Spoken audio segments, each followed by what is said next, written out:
압구정 3구역의 재건축 계획이 난관에 부딪혔는데요. 공개된 자료는 적은 상태에서 많은 변화가 있었습니다. 제 지난 영상들에서는 지난 히림의 용적률 360% 사태가 있을 때부터 꾸준히 무언가 이런 사태를 불러온 원인이 있을 거라는 말씀을 드렸고, 조합이나 서울시에서도 말하기 어려운 부분이 있을 거라는 말씀을 드렸습니다.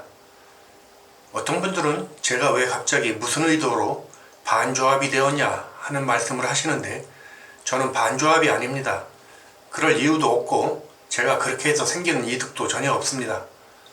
제가 운영하는 채널 역시 일체의 광고가 없고, 조회수 역시 압구정 지역에 국한된 일이라 수익을 올릴 만큼 조회수가 오를 일도 없습니다. 저는 이 채널 운영으로 한 푼의 수익도 올리지 않고 있습니다. 누군가에게 영향력을 행사하고 싶은 마음도 없고요. 지금처럼 솔직하게 말하다 비호감만 사겠죠. 자꾸 3구역의 일을 리마인드 시키는 자체가 빠른 재건축을 원하시는 분들께는 불편하실 수 있겠습니다. 제가 나쁜 감정이 있어서 그러는 게 아니라는 건 말씀을 드리고 싶네요. 제 영상에는 항상 근거를 밝히고 있는데요. 그것이 전부는 아니겠지만 판단의 근거를 제공하려 노력하고 있습니다. 오늘 드리는 말씀은 또 한편의 소설극장이라 해야겠네요. 조합이나 서울시에 확인된 바 없고 확인해 줄 사람도 없을 듯 합니다. 따라서 오늘 내용 역시 보시는 분들의 판단에 맡겨야 할 것 같네요. 오늘 내용 제 상상의 영역이라는 말씀 드리면서 시작해 보겠습니다. 압구정의 재건축은 세상에 큰 이슈를 가져오기 때문에 수많은 언론 보도와 흔적을 남기기 마련입니다. 지난 4월 26일에 이 보도를 보시면 밑줄 친 부분에 법적 상한 용적률이 322.6%이며 역세권 용도지역을 준주거로 상향 조정한 결과라 보도하고 있고요. 바로 다음이 중요한데, 구체적인 용적률 배분 계획은 조합과 충분히 소통해 결정해 나가겠다고 되어 있습니다. 이 322.6%는 요즘 나오는 내용대로 준주거와 3종 주거지의 용적률을 평균한 수치입니다. 그럼 단순하게 3종 주거지는 300%이고 준주거는 436.9%로 얘기하면 되는데, 구체적인 용적률 배분 계획은 또 뭘까요? 배분이라면 어디에 얼마를 줄지 나눈다는 뜻이잖아요. 들으실 내용은 지난 4월의 신속통합계획 3구역 주민설명회 때 서울시에서 설명한 내용입니다.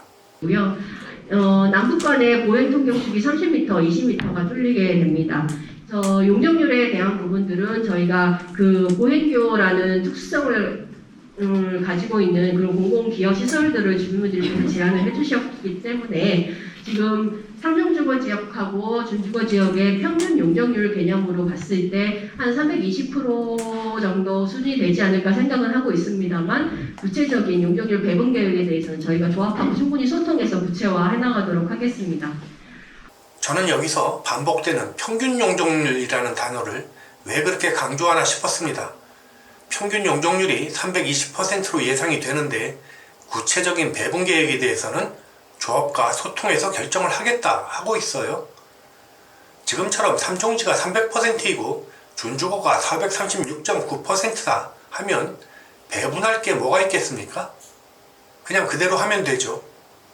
설마 3종지 용적률을 준주거로 줄이는 만무하니까요. 배분한다면 준주거의 용적률을 3종으로 넘겨주는 거겠죠? 따라서 준주거의 용적률을 3종지로 넘겨주는 방안이 논의가 된 것이 아닌가 생각해 볼 수 있겠네요. 그러고 보니 이 비율은 정확하게 모르겠지만 436.9%에 달하는 용적률을 3종지로 일부 가져온다면 이쪽이 360%가 될 수도 있었겠다는 생각이 듭니다. 얼마나 가져올지는 모르지만 말이죠. 이걸 보니 그동안 느꼈던 많은 의문이 해소가 되는 느낌인데요. 제 생각일 수도 있겠지만요. 서울시 담당자의 발언에도 용적률 배분에 대해 언급을 하고 있잖아요. 이 부분에서 배분이라는 단어가 나올 이유는 하나뿐인 듯합니다. 그런데 이후에 어떤 이유인지 모르지만 서울시에서 3종 주거지는 법적 상한인 300%밖에 안 된다 하면서 고발 사태가 일어나고 용적률 배분 얘기는 쏙 들어갔습니다. 이제는 완전히 물 건너간 게 확실하죠. 그럼 모양새가 3구역은 준주거의 용적률을 받아서 조합원들 평수 늘리는데 보태려 했는데 물거품이 된 거네요. 뭔가 서울시에서 받을 게 있다 생각했는데 서울시는 줄 게 없다 하는 형국이죠. 그러다 보니 이런 모든 수치들은 말이 안 되게 꼬인 거고요. 지난 영상에서 말씀드렸듯이 준주거 달랑 5,200여 평 종상향 하는데 5.65%의 기부 찬압을 더하고 종상향 지역에 대한 용적률 역시 극악한 수치가 된 거라 보이는 거죠. 눈에 보이는 게 그것뿐이니까요. 제가 의아했던 게 이겁니다. 뭔가 협상이 틀어졌으면 재협상 과정이 있어야 하는데 그게 안 보이는 것 같았어요.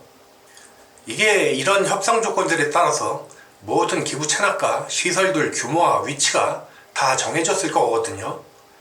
그거 바로잡는 게 쉽겠습니까? 1년 반을 이어온 협상의 결과인데요. 그게 어떻게 한두 달 만에 수정이 원만하게 되겠습니까? 그런데 재공모는 결정되고 그냥 밀어붙이는 느낌이거든요. 돈만 내고 열차표는 못 받았는데 열차는 떠난대요.